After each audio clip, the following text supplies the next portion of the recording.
My name's Dave DeBow, founder of MoneyPartnerFormula.com, and this show is built for everyday real estate investors who are actively doing deals and looking to scale using other people's money. So if you're an active real estate investor and you want to get featured on this show to talk about your own real estate and capital raising experiences, then just go to daveinterviewyou.com. Now let's get rolling with this episode, and remember to subscribe for daily interview content. Hey folks, welcome back. Let me ask this. Are you a small multifamily owner, landlord, or are you into larger multifamily properties? Well, either way, chances are you might be leaving some profit on the table.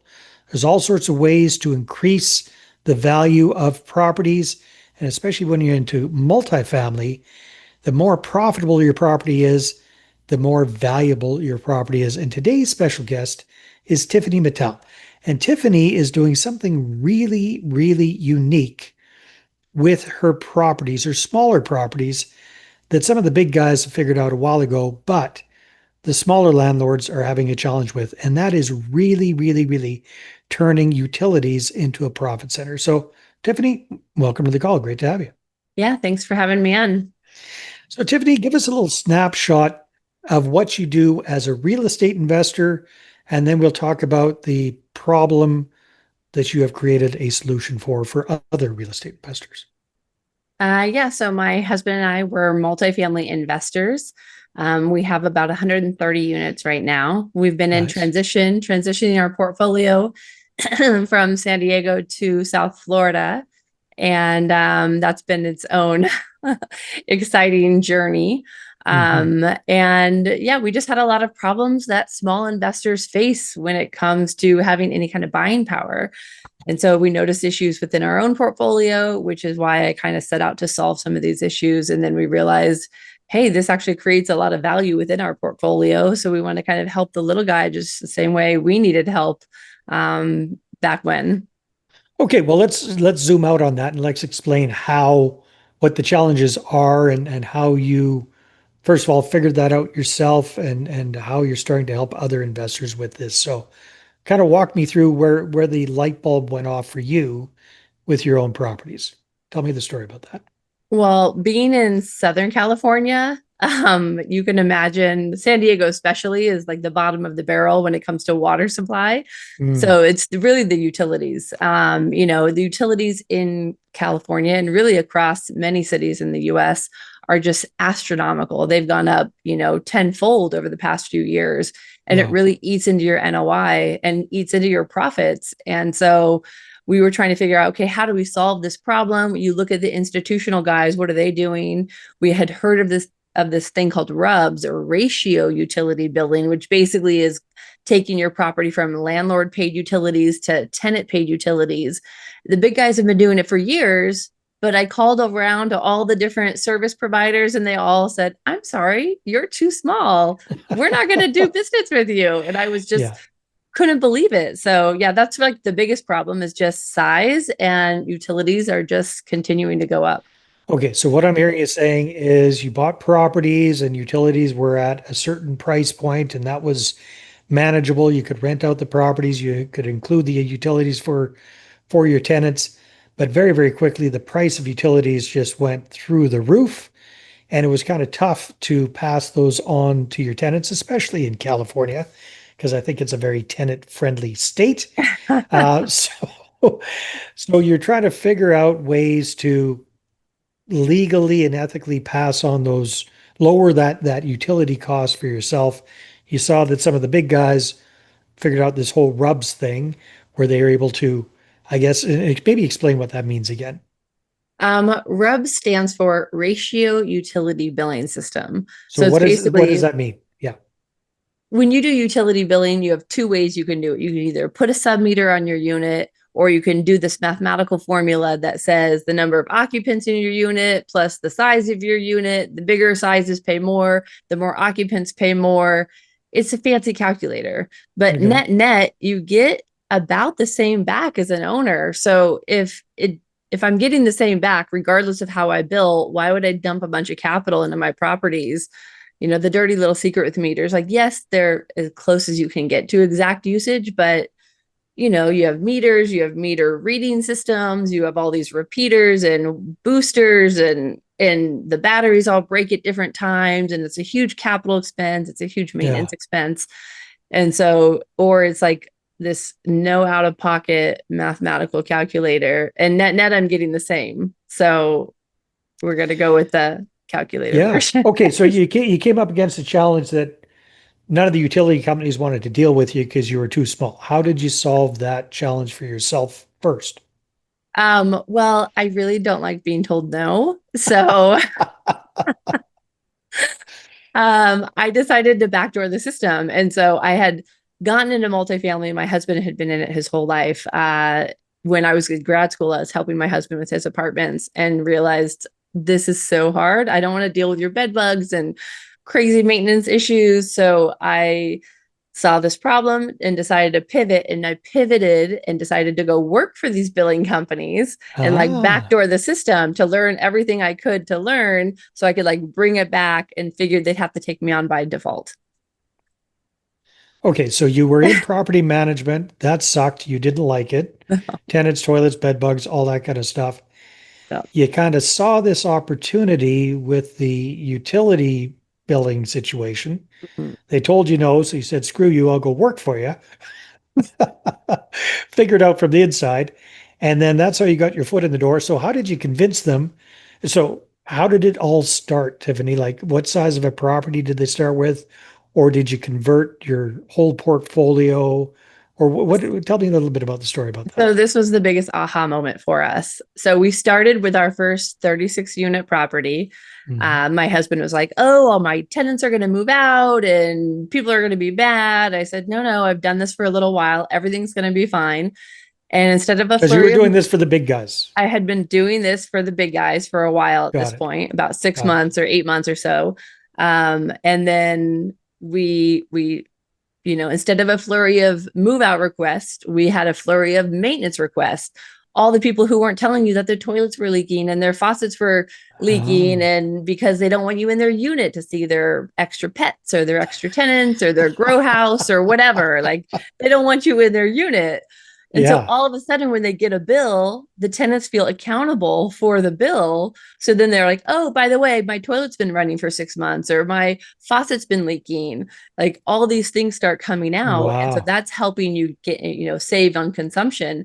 But it wasn't until that following year we had gotten about $36,000 of utility reimbursement income, which is offsetting the expense, right? So about $1,000 a unit per year.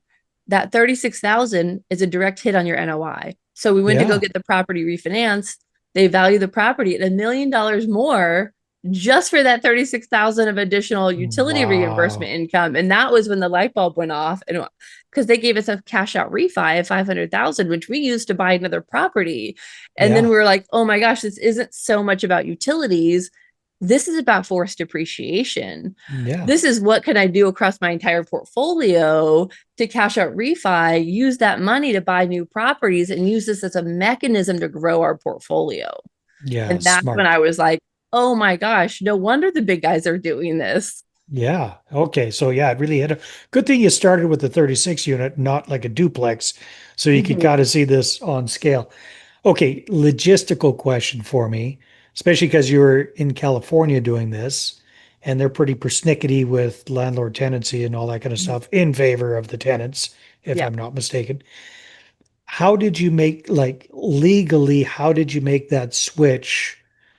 Or how did that work? Were you covering the utilities for your tenants up until then? And then Mhm. it was just like an overnight thing, surprise, here's a bill. How did that work? Well, you can't necessarily change anyone's lease, right? Mhm. So typically the first year, if you have a bunch of people in leases, and maybe in California, I think post COVID, very many landlords aren't necessarily renewing leases. They're just going month to month. Mhm. This is before that though. So we had some leases that had to expire. So you typically blanket the whole property with 30-day notices, introductory letters. So you don't like just here's your 30-day notice, but you're like, "Hey, conservation heavy messaging. We're all doing our part to conserve. We're hoping to save 20% if you do your fair share," or whatever in the letter, right? You give Yeah. them the 30-day notice. So you have this kind of rolling as the leases expire, you're bringing more and more people onto the program, and they're getting a new utility bill along with their rent. So it can take a good 12 months if you have a lot of people in long-term leases. If you have everyone on month to month, you can basically implement this within 30 to 60 days. Wow. So is that the case that you guys were in with the 36 unit? Was it mostly month to Um, months, or how did you we get it switched had over? we had probably about 25% of our units that were in leases. Mhm. So, and we have a good chunk of our units that are on Section 8. And so, but that wasn't a problem. You know, they were in expired leases, they weren't continuing leases. So we could Mhm. just issue 30-day notices, 60-day notices on the ones that were on Section 8. So Right. we were able to implement the program pretty quickly. We had Nice. actually a little bit in advance because I knew this was coming up. We had implemented the program probably 8 months after I started working there. I had actually told my husband to issue the 30-day and 60-day notices within the first couple months of working there. So we had a little like 6-month leeway before we actually started the program of getting some of those leases to renew. Nice. Okay, so that light bulb went off for you with you and your husband, your portfolio. When did you decide to turn this into a business, into a service for other landlords? What does that look like? I see Utility Ranger there on the screen. Tell me a Yeah. little bit about what you've built from this. Well, the company I was working for, I think I was employee number 4, and we had grown that company from 100,000 to 20 million in 5 years. And so it Wow. was this rocket ship of growth because the institutional guys had been doing this for years, but this middle market of people that were really like 3 to 10,000 units really hadn't implemented it. And so it was just really easy to implement it at that point because these guys were, it was like shooting fish in a barrel. Like they needed to do something, and they have a Right. huge portfolio. So I had seen the massive growth, but nobody was really addressing the lower market where I lived at. You know, this was Where you're my playing. cup. Yeah. And so it was just like, hey, we have tons of people, you know, doing this as a service. We can't afford to spend all of our time on these little guys, whether it's 2 units, 10 units, 20 units, 100 units. Unless you had 1,000 units or more in your portfolio, we were turning you away. But we Hmm. were, you know, we had customer service. We were turning a ton of people away in the smaller market. But all the billing companies were doing this because it just wasn't worth the amount of time. And so, you know, it really wasn't until my sister, who had about a dozen units, who uh, had called me and said, hey, can you help me do this? And I'm like, I'm sorry, I can't take you on as a client. So I like built her this little Excel calculator of all the formulas and told her to start doing it. She started seeing growth within her portfolio. And I said, you know what? If I can help her do this, like there's this huge segment of the market. It's about 30 million plus apartments in the United States. Half of that market is mom and pop owners with, you know, portfolios under 1,000 units. Like that's half of the multifamily supply in the US, totally underserved with pent up demand. And I said, well, how can I take this service model and turn it into a software model so you don't need the bigger guys? You know, you don't need these service providers to do it for you. And a lot of the service providers, no one wants to talk about it, but and I know this because I've worked for all of them or a couple of Hmm. them, you know, they're making 30% of their revenue off of late fees. You know, Wow. there's really no incentive for them to collect because they're making so much money off of late fees, and they get nickeled and dimed, and people would give us bills of 5,000 and you're giving them reimbursement checks for 1,200 or, you know, Hmm. 2,000. And a lot of that's because all these fees are adding up. So they're making a ton on fees. So I like have my owner operator hat on, and I said, let's just make it really simple to where you just pay a flat fee. You don't have all these other nickel and dimes. You collect it yourself, and it's just really simple. And you can actually take a lot of that money as additional revenue. So instead of paying it out to the service company. Hey there, if you're a capital raiser, a syndicator, or a fund manager, and you're looking for a steady flow of incoming accredited investor leads, then go ahead, grab a free copy of my new book, How to Get 20 Accredited Investor Meetings Every Month Without Cold Calling, Networking, or Chasing People. You can get that at 20accreditedinvestorsbook.com. Again, that's the number 20accreditedinvestorsbook.com. So just wanted to So catch let me that. see if I understand this then, Tiffany. So basically, let's say I own a 20 unit building somewhere and I sign up for your service.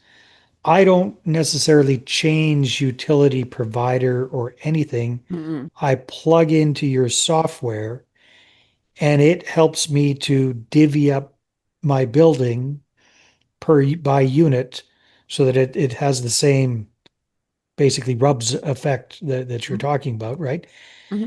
And then, so let's say for easy numbers, my utility bill is, I don't know, $2,000 a month or something like that. Okay.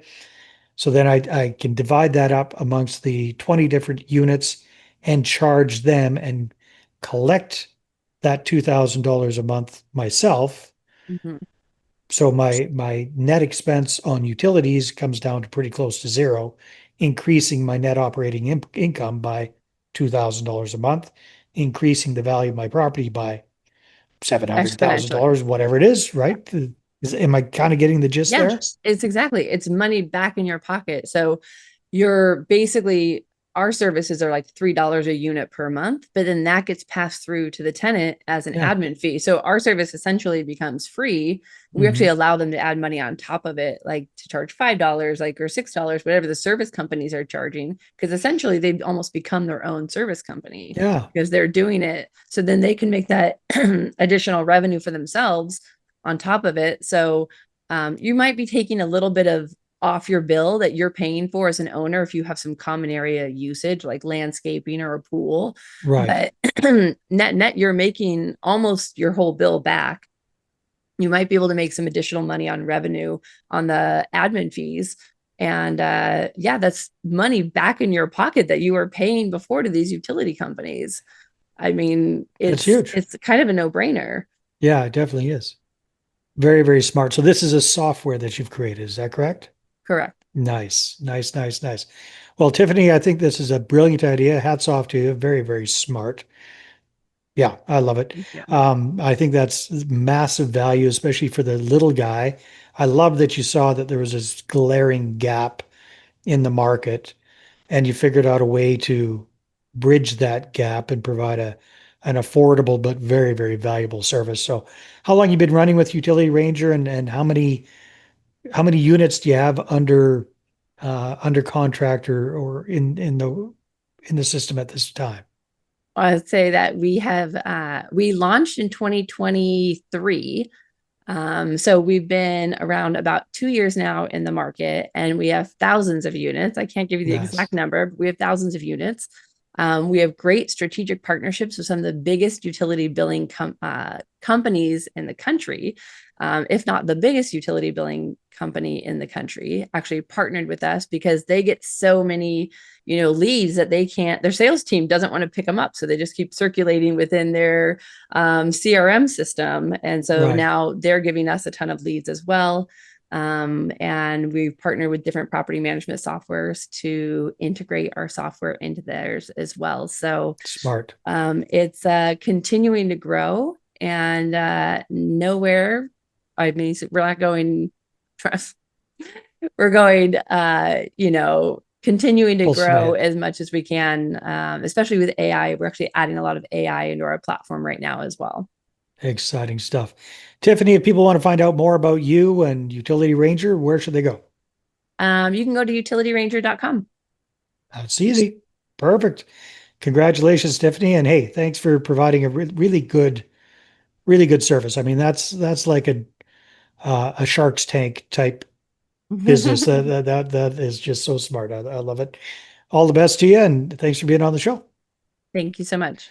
All right, everybody, take care, and we will see you on the next one. Hey there, I really hope you enjoyed that episode. And as always, if you want to listen to more daily interview content, make sure you subscribe. And if you're an active real estate investor and you're doing deals and you'd like to get featured on this show, then just head over to daveinterviewsyou.com.